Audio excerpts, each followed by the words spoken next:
everybody. I'm Mike Quinlan, and welcome to the Business Owner Transition. I got to tell you, I'm very fortunate to have an old friend of mine, Mr. Chuck Allen, with us today. He is a professional podcaster. He has thousands of people that visit his podcast every month, and a longtime executive coach.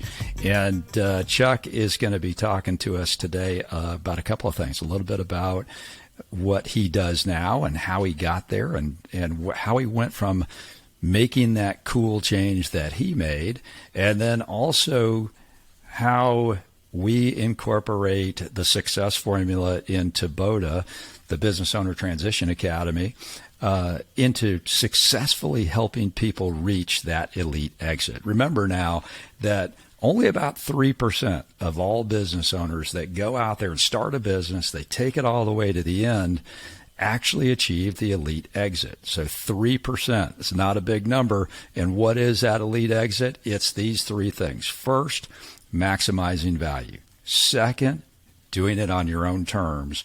And third, not regretting the fact that you did it. And a lot of the things that we're going to talk about today, Chuck is going to help us with maybe that own terms and not regretting it piece. So Chuck, thank you very much for coming in, and it's good to talk to you again. Fantastic seeing you, Mike. Thanks for having me on the show. Absolutely. Let's talk first about Cool Change. Tell us a little bit about the podcast and all the success you've had with that. You know, I moved from Atlanta, where you and I used to hang out, I moved to Portland, Oregon about 5 years ago. And we moved out because my wife took a big job out here, and we're both since in a state of semi-retirement now. And I had intended for years to write a book. And I was encouraged by many people around me to write a book on all the things that I had learned by being an executive coach and from my clients. And I failed miserably. Despite the fact I was an English major with a writing degree and so forth, I could not deal with that blank screen, that blank piece of paper. And I had 50 starts and 50 stops. And eventually, my wife said to me, "Are you writing the book or are you not?" And the truth was, I was not. So I said, "No, I am not writing the book." And the release that I had just off my shoulders was just enormous. And I felt, I still have something to say, though. I still have something that I'd like to communicate to people. And 2 weeks later, the podcast was born because the desire, the vision to still do this was still there. The medium had been wrong, and podcasting actually turned out to be just perfect for me because I could have a conversation with someone, and we could parry back and forth, and we could spar a little bit. We could have just, a back and forth, whereas the blank page did not afford me that. And so podcast was born, and it took off. And the benefit of me having many clients over the years was I had many stories, many contacts. And so it was, we hit the ground running about, one episode a week. I do about one every 2 weeks now because we're traveling quite a bit. And our goal with Cool Change podcast is to explore the stories of people who have reimagined their lives midstream to do something more useful, more meaningful, sometimes just cooler. And that's because, Mike, a lot of my clients over the years would come to me with the same presenting symptoms. They'd be in their 50s, they'd be in their 60s, and they still don't know what they want to be when they grow up. Or they thought by at this point in their career, they'd have a greater sense of balance or peace of mind, or despite all that they achieved, they still had these issues. And so this podcast was a labor of love to try to reach people sooner, so that they could be more intentional about designing their next chapter without postponing joy until everything had fallen into place. Yeah, using the word, that is really cool. And I know that you guys have made your own cool change and switching to this podcasting life. And people get stuck, right? I mean, many of my clients that I talk to, they come through the academy, and I talk to them about what's your timeline? When is it that you are looking to make that cool change to go on to that next life? And then what is it going to be? So first, what's the timeline? And second, what is it that you're really interested in creating this additional purpose of your life in the next phase? In December, I did a podcast, and it was called What's Your Post-Exit Elevator Speech? Right? Because it's so easy for all of us to talk about ourselves when we're in business. But being able to communicate that purposeful person that we are or we hope to become after we leave can be extraordinarily difficult. So this vision of not only how we're going to make our transition, but what it's going to look like afterwards and when it's going to really happen, man, I tell you what, it is just such a difficult thing for people to do. And what are your thoughts on that? I work both with founders and people who have been executives in large corporations. In fact, my wife was an executive in large corporations, and when she retired, it took over a year, I think, before she finally began to get her sea legs on not feeling like she should be doing something in a meeting right now, or she shouldn't be developing something, or she shouldn't be managing something. And no matter how, and I've been coaching her for years, and it doesn't matter how much you prepare. Oftentimes, there is sometimes no substitute for some time transpiring after the time that you make that shift. And so one thing I think that you've got to do going into this is extend yourself some grace in advance and understand that there is going to be a transition here, that sometimes, no matter how much you prepare, there's no substitute for some time passing, because the psyche is going to need some time no matter how good you are at planning and designing. The other thing I see sometimes, though, Mike, is that people will put off that decision until everything is just so, until everything is just right. And this is a carryover from the way sometimes people go about their professional careers. You know, they have a traditional achievement mindset around goal setting. And for a lot of people, every day is a shade of failure until they achieve that next goal. And what I have learned and what I try to share with my clients is this idea that you cannot and you must not postpone joy until everything is the way that you feel like it should be. So there's this tension that exists between designing intentionally your next chapter, which is akin to goal setting, and also allowing and recognizing that life will unfold in the organic way that it will, regardless of your designs, regardless of your plans. And if you are not able to, in the moment, take advantage of those opportunities or those unexpected things that happen, or when something bad happens, to be able to roll with that and be flexible and agile, then you'll end up postponing joy indefinitely until everything just comes together. And I've seen this over and over and over again. It's probably true of people who are making a switch from a founder or running an organization or owning an organization to the next thing. Yeah. Well, so you and I both share a military background. Chuck was a Marine, always a Marine. And, what are you talking about? And the stories he has are awesome. So and you all know that I was a Navy aviator, and I look at it this way. You know, we both were taught this thing called adapt and overcome, right? And which is kind of what you're speaking about now. And every time I fly an airplane, I file a flight plan. Every time I file that flight plan, I know that I'm not going to actually fly that flight plan. So leaving the business, essentially what you're doing is you've got to be able to kind of file that flight plan, but also understand, like Chuck, you're just saying right now, is that you have to give yourself the time to deviate from the flight plan as you move forward. Well, yeah, what I'd actually say is that I think there's value in designing that future blueprint, designing how you want it to go. And then the next important thing that almost no one will do is then release that. Set the intention. You're going to head off in that direction. That's the point on the horizon that you generally want to get to. If you tighten it too much, then you're setting yourself up for failure. But if you broaden that to, look, I'm going to move east, or I'm going to go north or south or west, but I'm going to broaden that out a little bit to a point on the horizon, then you're giving yourself a chance to focus on momentum in that direction and find wins in the day and in the week, so that you're not postponing joy until you finally reach this elusive point on the horizon, which it's not going to happen exactly that way. And so to be able to enjoy the journey along the way, I think is absolutely critical. And it's something that is way easier said than done. It's common sense, but it is not common practice oftentimes. Well, let's talk a little bit let's back it up a bit, right? So you're a business owner. You've been running this highly successful business for 20 years, 30 years, 40 years. And now you need to start thinking about, what are my next steps? What advice would you give to somebody that is just, when I'm asking them that question, tell me when it is what you're shooting for, what's the timeline you're shooting for? How would you suggest somebody go about, kind of resolving those feelings around setting that timeline? There's a saying, and I don't remember where I read it, but it basically says that if you don't know who you are without your business card, don't give it up yet. I do think that there has got to be some notion of how you will be able to take how you are wired and how you've always been wired and be able to exercise that into the next chapter. You're not throwing everything out. You're not throwing the baby out with the bathwater, which oftentimes is the case. You mentioned our military backgrounds. My wife, Rilla, and I have been talking a lot lately about the idea that everyone needs a boot camp of some sort.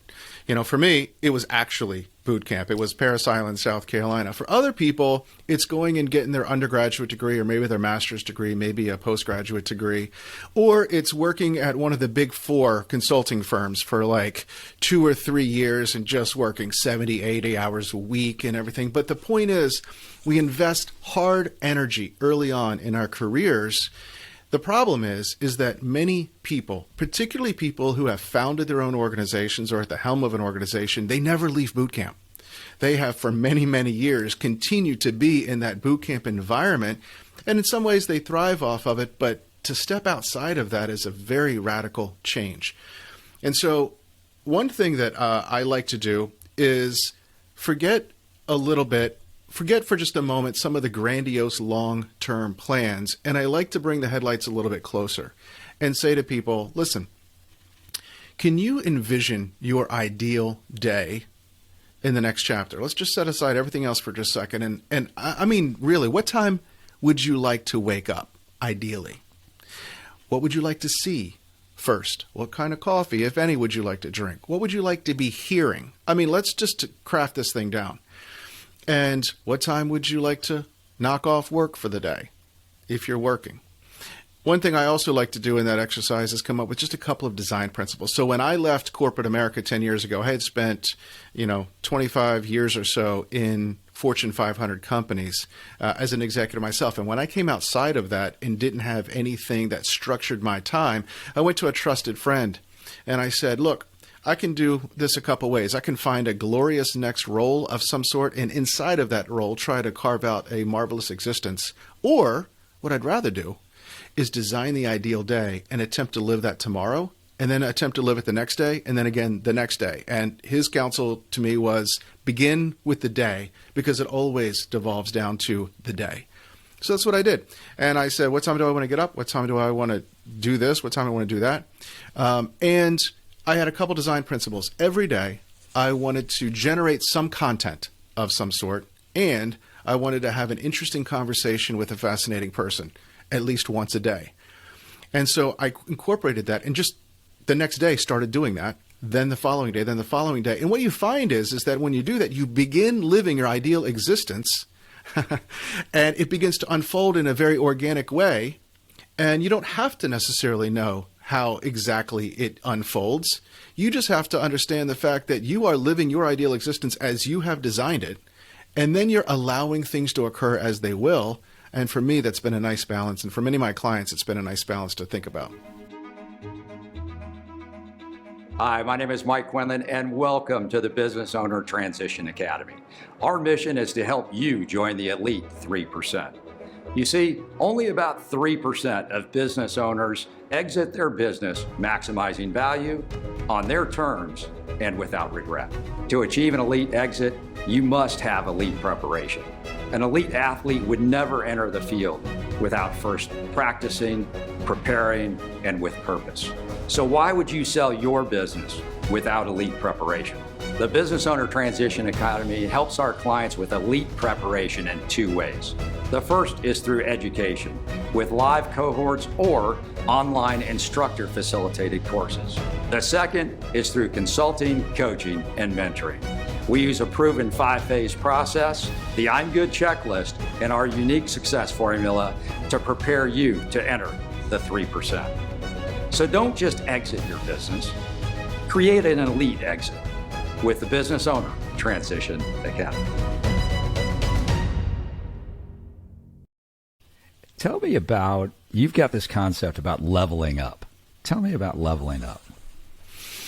Well, I think what you're talking about is a lesson that I learned in my early 20s. I was working at the headquarters for the Home Depot, and I had been tasked with developing a leadership program. And in doing that, I got all kinds of training. I went to, Franklin Covey this and Anthony Robbins that. I was walking on hot coals barefooted with Tony Robbins and doing.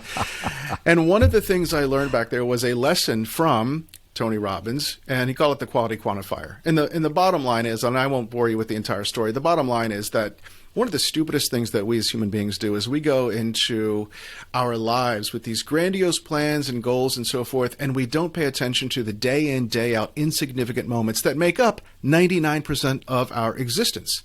And so the idea is that if you want to improve the quality of your life, aka your next chapter, post-transition, then you've got to focus on the seemingly insignificant moments that make up all of your time. And I'm talking about the breakfast, the drive to work, the drive to this, having a lunch, a conversation with a spouse, a conversation with one of your kids, whatever.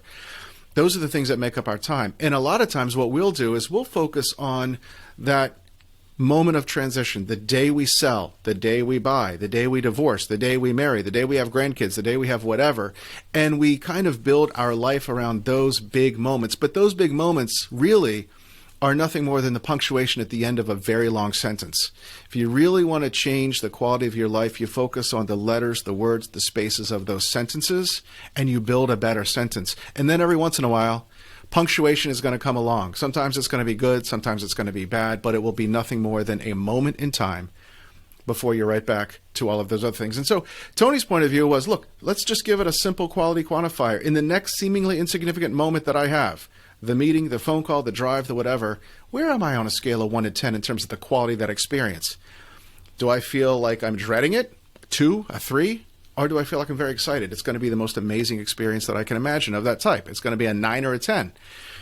And you got to kind of figure out where you are. For most people, they're like, I don't know. I just hope it goes well. And the problem with hoping it goes well is that you're putting all of the energy out there to become a victim and hope that everything happens. We hope traffic isn't bad. We hope the weather's okay. We hope this. But what if you were to say, what could I do to enjoy this seemingly insignificant event that's going to take the next 30, 60 minutes of my time the most? How can I make this the best moment of its type that I've had? And your brain begins to give you better quality answers than just hoping things go better. And so I learned this early on, that if you could break those moments down and ask yourself, what would make this the best of that seemingly insignificant moment that I have ever had, or what would take me from a 4 to an 8, I've just increased the quality of that 100%. And if I do that all day long, the quality of my day is 100% better than it was going to be. My week's 100% better. And this has become the drug for me that I have enjoyed these last 25 years since learning that. And I still go into these seemingly insignificant events that make up all my time and ask myself, now I just shortcut it, what would make this the greatest of this type that has ever happened? And even if I don't get there 100%, it's way better than it would have been if I just left it up to chance. Yeah.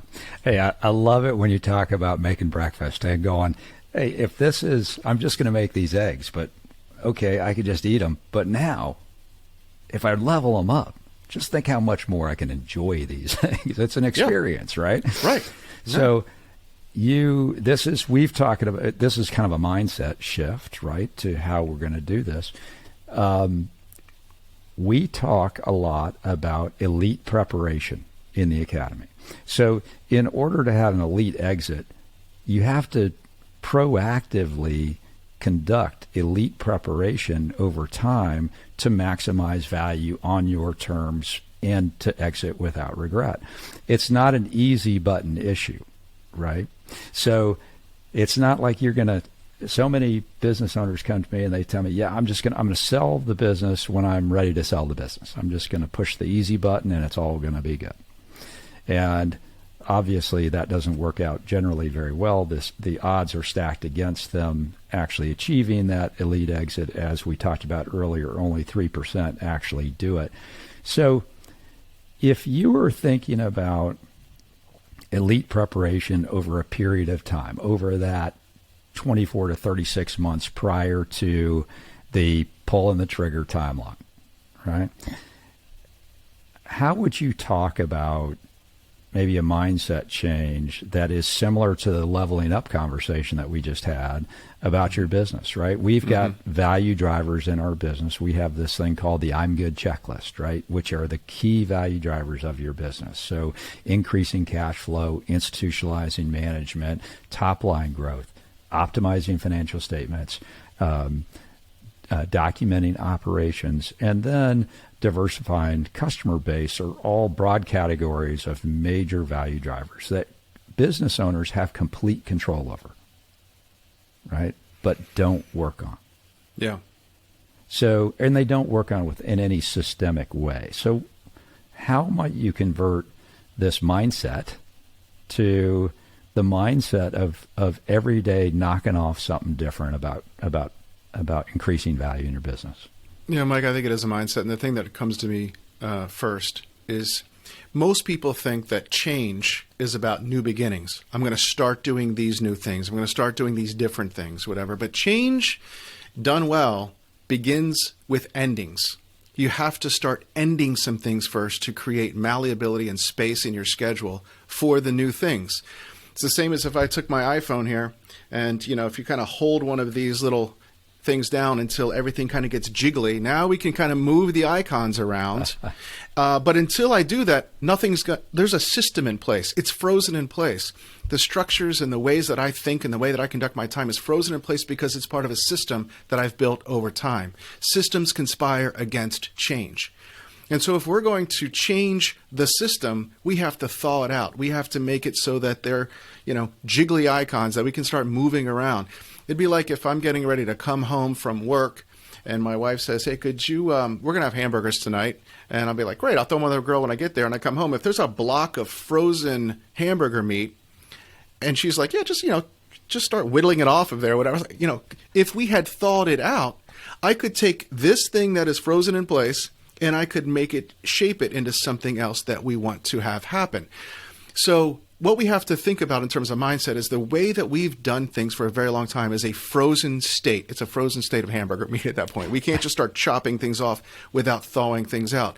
So the question is, instead of what am I going to start doing new, what am I going to start ending now?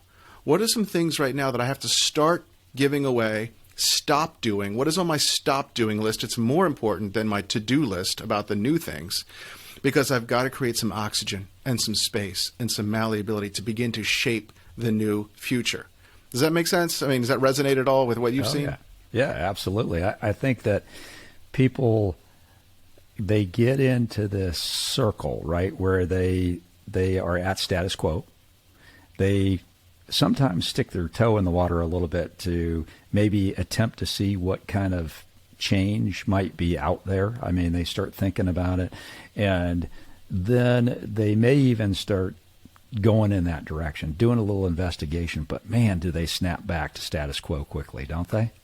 Yeah, and I think you do have to figure out what is it you're going to stop doing that is no longer serving you in the new world order. So you start thawing those things out.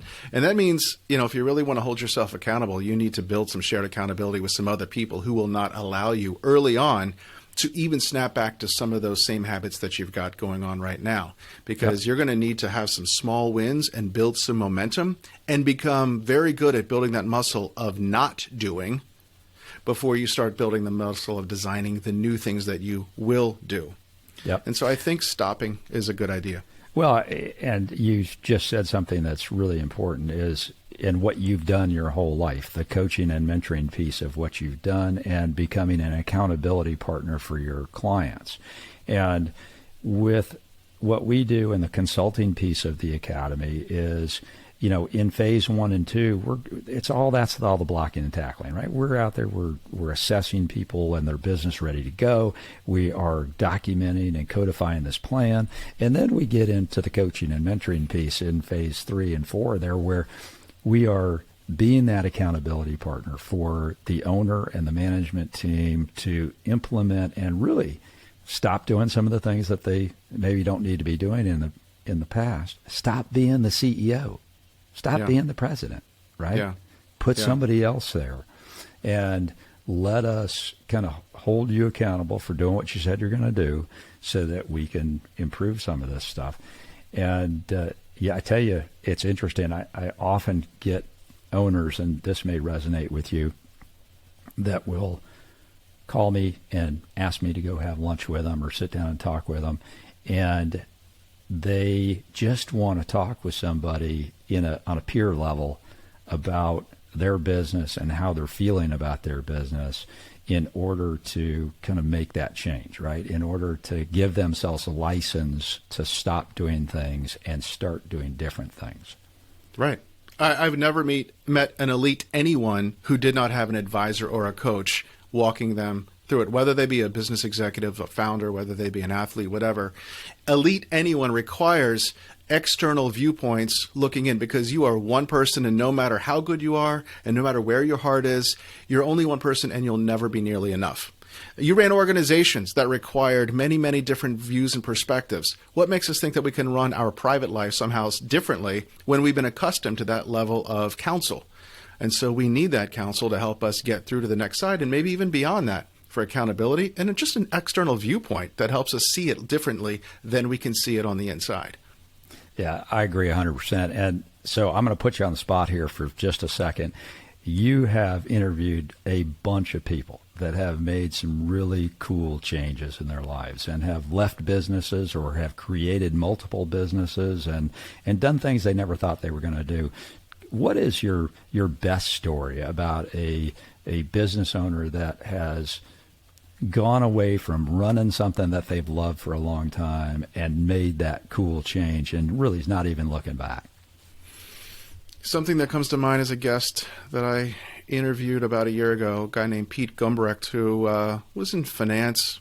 He was in Big Four consulting, very successful career, and had a lifelong dream since he was 16 years old of sailing around the world, and made a decision that at around 34 years old, time was passing and nothing was getting easier, but he honored this 16-year-old boy dream that he had, and was able to put some things into place so that he could sail for 27,000 miles on his sailboat, the equivalent distance of circumnavigating the globe. He didn't actually go all the way around. But the lessons that he learned from being able to do that, chiefly among them, the thing that I took the most from it, is that you can have a dream like that, and at some point that dream will fail to serve you. He saw a lot of people that were out there in the Caribbean and the Pacific, elsewhere, that had the same dream that he had, but long after the dream failed to serve them, they were still holding on to that vessel. They were still holding on to that, and it had become an albatross around their neck. And the lesson that he got is that when he was sated, when he had done it, he could release it. He could sell that sailboat, and he could go back and do the next chapter of whatever that was going to be. He could jump right back into the corporate world or start his own consulting or whatever he was going to do, and feel good about the fact that he did not have to hang on to it too long. And so to me, that is a fantastic story, and one that has resonated not just with me, but many of my listeners, about the idea that we can have a dream, but we can right-size that dream so that it has a shelf life and have that be okay. And we can move beyond that and do other things and choose. Diane Hessen, another one of my episodes. I mean, she started her first business at 46 years old as a serial entrepreneur in Boston, sold it for $100 million, and then wrote her first book at 76. Her point to me was that life is not short, life is long. How boring would it be for us to have one story our entire life? Why not think of it in terms of lots of stories, lots of chapters, and look back over this tapestry that we've built of all of these different experiences? Let's stay agile. Let's stay mobile. Let's create what she calls experiences of serendipity. Let's put ourselves in the right position by saying yes over and over again to things that are unexpected that come along the way. And just, it's been a fantastic strategy for her. So what it is then is these owners in that vision piece, they need to understand what their cool change is going to be. Well, I think yes. I think that if the thing is, the hardest thing to do when you're making a change like that is to block out the noise from what everyone else thinks you should do. Have your trusted advisors, have your family, have your friends, have the people that know you, listen to your heart, listen to yourself, and then block out all of the naysayers and all of the other ones who want you to do it the way it's always been done. To me, that is the biggest hurdle that you've got to overcome when you are making a cool change. Because on the other side of this, you want to have a story worth telling. And a story worth telling doesn't sound like every other story you've ever heard. And so you need to have a sense of originality and a sense of creativity about what you want to be doing with your days. Well, and something tells me it's not your business elevator speech, is it? No, it's not. It's not your business elevator speech. I mean, come on. No, it's something new, right? Well, listen, Chuck Allen, the podcasting aficionado and host of Cool Change Podcast. You can find it on all of the podcast outlets out there. I appreciate you being on the show with us. Ladies and gentlemen, the Business Owner Transition Academy is your boot camp for getting out, understanding all of that stuff that's required for you to create that elite exit, maximizing value on your terms and without regret, and creating that cool change. So Chuck, thanks again, and everybody, we'll see you next time on the Business Owner Transition Podcast. Great to see you, Mike.